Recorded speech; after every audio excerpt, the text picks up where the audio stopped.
Welcome to the new week.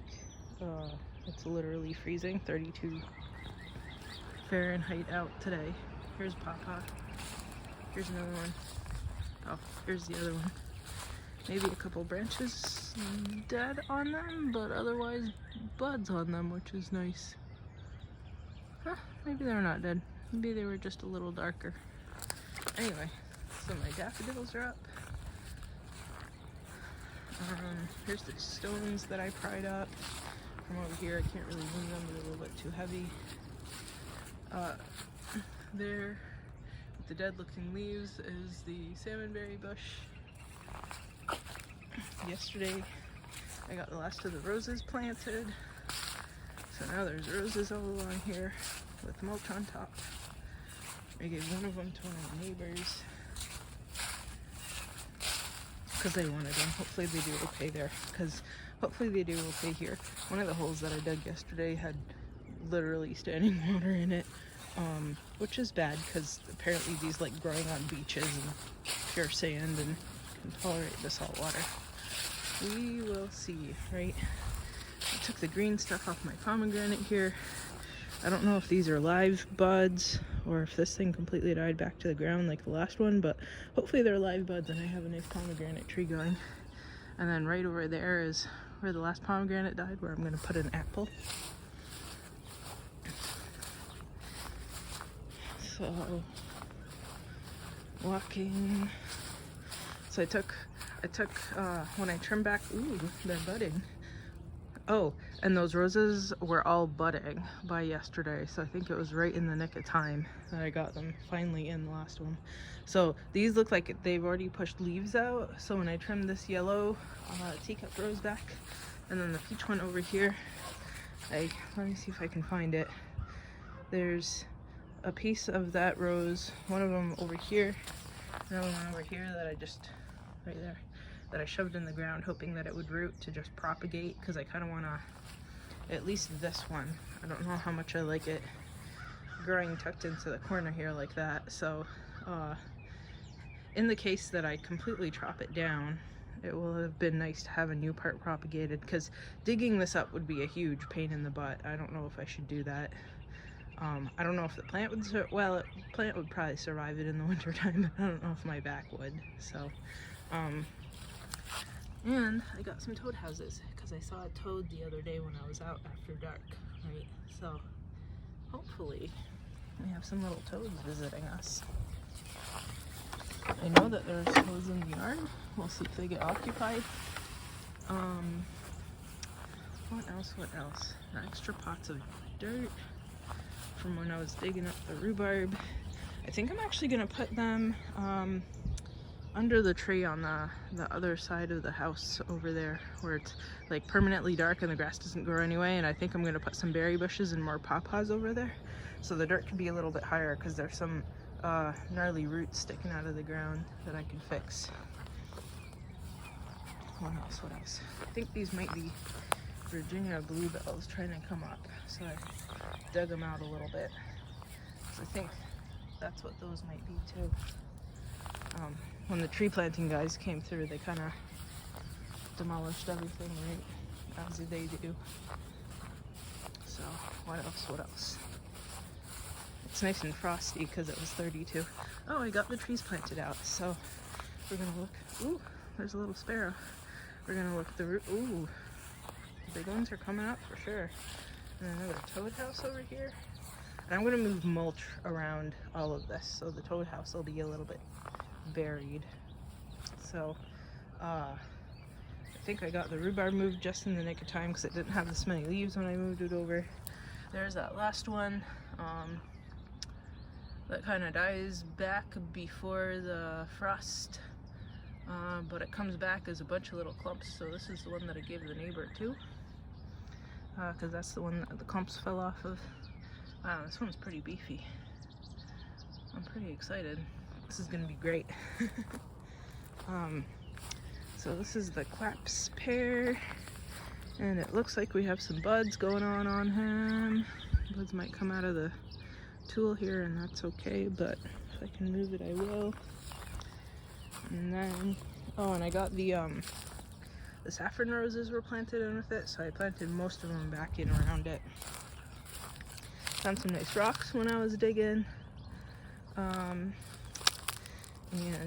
a gooseberry, Hanamaki yellow gooseberry. Oh, this is one of the low growing ones. I'm not sure if I want that here. I guess I do if I planted it right. So here's my fig. Oh, do you have leaves coming out that I'm kind of... Oh, I'm excited the whole entire... So I thought it was Chicago, but it's actually something else that I'd bought, because I think this guy's from Rain Tree too. So maybe the very, very tip of this tied back, but it looks like that branch made it okay. So that's pretty exciting. Here's some hole that I saw after the yard work guys came through and cleared stuff. I have no idea who lives in there. It's like rabbits, hopefully not a groundhog, maybe a fox, who knows, maybe a skunk. Thought they were all living under the neighbor's shed, but maybe not. Oh, maybe I should go around the other side. There's a lot going on this time of year. Go through this while nothing is growing. Oh, and the flower that was growing up here, so I moved it so it doesn't get ridden over or dug up when I get that septic work done. There's still a couple pieces of it left, but the majority of it I moved and swapped the dirt from where I moved it to. So those dirt pots, I'm thinking of putting the dirt down over here, and then planting some berries, because I have a problem, right? So I ordered a few more berries. So, ooh, some plastic I gotta pick up. It all gets blown over from that shopping center over there. I think those are daffodils spreading, but they never bloom. Maybe they'll bloom this year, we'll see. See how they spread down water, even to here. So, and I leave all the leaves for all the bugs and stuff and to keep the dirt down. I mean, if the daffodils are growing great, they're keeping the soil together. So I'm thinking of putting a couple more pawpaws here, and then the stuff that I ordered, because I have a problem, I got some more salmon berries and thimbleberries, and those like growing kind of in the shade. And then I also got black caps, so like black raspberries, and those grow on the edges of forests. So this is sort of the edge of a forest. So I'm thinking of planting some here too. Here's the thimbleberry with some, they're either raspberry or blackberry canes. Here's my pile of snake habitat, I guess. There was a pawpaw here, I didn't make it. When I get more, I think I'll plant another one here. I think I'm just gonna keep that wood there because it's kind of keeping the dirt together right here. And I think this is probably good habitat for critters too. Like, I could imagine a toad living here. I could imagine a snake living here. So here is my little seed-grown pawpaw. These stakes were kind of bent over. I was unhappy about it. It's either the frost doing that, or maybe a deer came through here too. So, what else? Does water actually come? Ooh, nice and squishy. Does the water actually go through there from my house? I think it does. I think I'm gonna, like I said, all of this wood, I think I'm gonna keep it here. And then if I get more dirt, maybe dump some more over here, because I think I'm actually gonna get rid of that downspout and put a rain barrel there to water the outside plants with once I get converted over to sewer. So I'm not paying for sewer to take away water that's actually going just into the ground. So what else? I'd moved that fern over here somewhere. Hopefully it comes up. I kind of lost track of it. Who knows? The blackberries are all budding, so I'm excited for another blackberry crop. I might have made a mistake putting this guy over here where it's really wet, because the ground's really wet. But only like 2 months of the year. I think you might be able to even hear the water trickling through. But look, oh my god, it's an apricot. It's an apricot bloom. I'm so excited. So this guy is budding nicely. And then I also got these other trees in. This is the Mirabelle, and it's coming along. And then this is the Chippewa pear. It's nice and big. And then I think I'm gonna put another pawpaw there, another couple here. And then I have those stabbing things. The evergreens. I put the sea berries here to see if they do okay, even though there's the shade of this thing, but I'm gonna have this branch taken down, right, the very bottom one, because it's hanging over my yard, something righteous. And then yesterday I also put in, I finally got the raspberries out of the garden, so I put one cane here and another one right there. There's my trash I gotta pick up. I'd pulled a bunch of blackberries out of the middle of the grass over here. And that's what I moved over. I think I put them somewhere else along the side here. Oh look, another blackberry, but that's good, it's stabilizing the ground. So another raspberry, I just, I put them around the posts here on this side. So here's my little river birch. Here's an evergreen. There's my raspberries. They look like they want to bust out blooming already, right?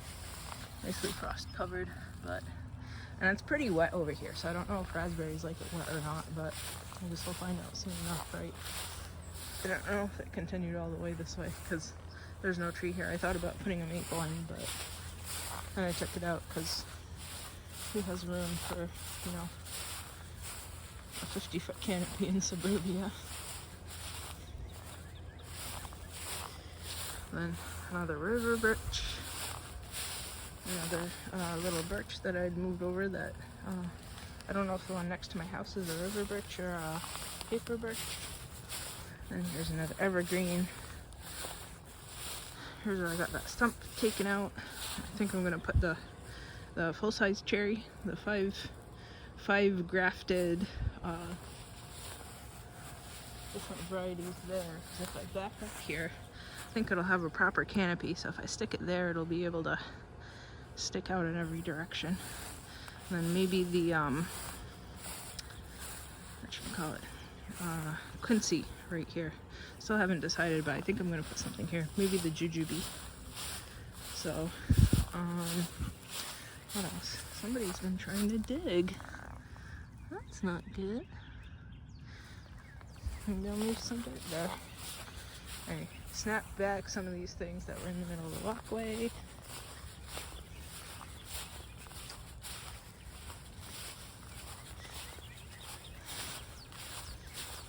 And then,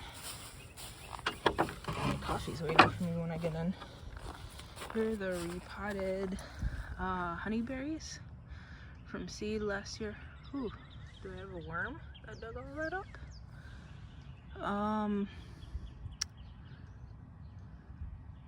They look like they're doing well, I think. What's this? There we go. So nothing too much is in here other than some dandelions. Maybe I should dug them back up after I used this to stick my pitchfork, shovel and little trowel in yesterday, but whatevs. Some of the dirt that I dug up in the front, the roses and some of the spent dirt from their pots just kind of mixed in there. I think I'm going to reuse this. It's a little bit heavier for the trees when I put them in pots this year, so they have a little bit of clay in them already, so I'll be a little bit used to where their final home will be. There was a strawberry in this pot with the raspberries, so I stuck it back in because there's strawberries everywhere, right? My nice this is one of those gooseberry currant crosses. I want to come over here and see something. Are you blooming yet? Almost. This honeyberry is almost blooming. So I want to show you the other ones. They're so early. Let's go around this way. I pulled some grass out. There's some holes because the squishy ground is the perfect opportunity. But your plants are doing okay, I guess. Oh, I essentially accidentally repotted these guys. I pulled the grass out, and then the kind of whole pot came out, and I think it's Drosera intermedia. So there were like 6 heads in there, so I split them up. There's 3 in there. I think there's at least 2 in here. So now I have 2 pots, which is nice. Some of these mints are coming up, which is exciting. I don't know if that's a seedling or something else, or if it's mint. So I have 4 mints left of the originals that I bought, which is still pretty great. I can move them out when I get the rest of the trees and everything out.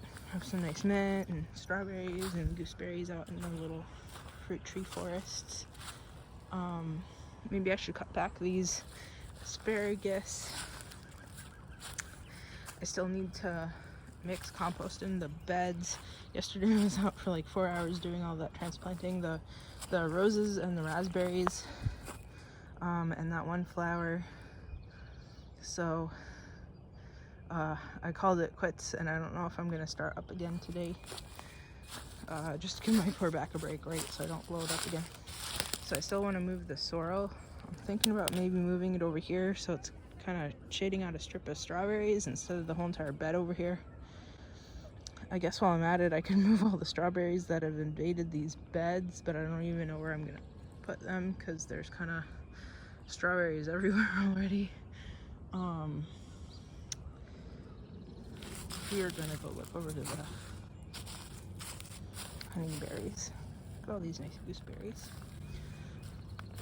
Here's one of them. It's already blooming. Frost-covered flowers. So I took my paintbrush and I picked up some pollen, and I put a piece of wax paper, waiting for that first one that we looked at to bloom. And then this is the latest blooming one that I have that coincided with the one that hasn't opened up yet this year. So if they all kind of overlap each other, that would be great. So with the pollen from that one, I'll pollinate the other one. Hopefully they overlap a little bit so I can get a little bit of berries off of this one. Unless it's always just gonna be a donor parent. And then this one will be the last one. This is the one that I got the berries off of last year that I planted the seeds from. So it's not quite the earliest blooming genetic line, but it still does have a early blooming parent. So it'll be interesting to see what happens there. This is where I got a rhubarb from. A little fake rubber snake that I thought would help scare away the squirrels, and I don't think it did. The fruit cocktail tree was here. I've got another toad house over there. I think it was the toad who was digging in here, because this was all sorts of holes. It was chicory last year, and I don't know if the toad went digging after I harvested the chicory or if it was just kind of Swiss cheese in there the whole entire time. But wow, I didn't realize the XOK did that much. Because I don't think it was a squirrel. There were honestly tunnels in there. Honest to goodness, tunnels. I mean, maybe it's a skink, who knows, but on those holes there too from the rhubarb. So there is space in these beds for compost to go in without overflowing them, right? There's where the sunflower fell over, so there's definitely space. I just have to do it without overdoing it. Okay, it's cold, my coffee's waiting for me, so I'll leave you with, there was a carrot here last year. Okay, till next week.